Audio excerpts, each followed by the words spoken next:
Hello, in this course, we discuss computer networks in detail. Why waiting? Let's dive in.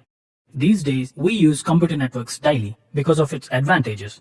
For example, let's say we need to send a file to our friend who is miles away from us. Unlike traditional courier service, we could send that digital file instantaneously through computer networks despite the miles distance.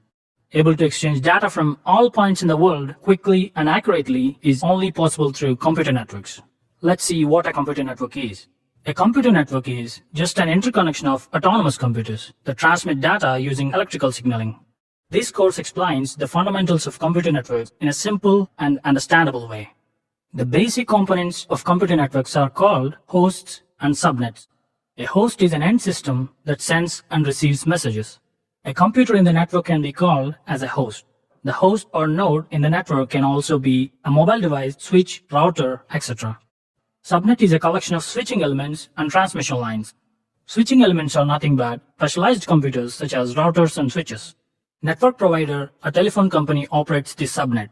Purpose of this subnet is to carry messages from host to host. The more recent meaning of subnet is logical subdivisions or subnetworks of a bigger network.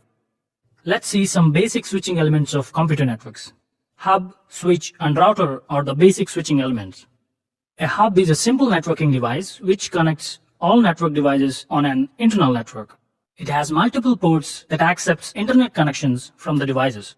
Hub doesn't know the exact location of the destination device to where the data must be sent. So if PC1 sends a message to PC3, the message will be broadcasted by the hub to all the devices that are connected to the hub. It creates security issues, unnecessary traffic, wastage of bandwidth, etc. That's why switches are preferred over hubs. A switch is very similar to hub in connecting devices on an internal network.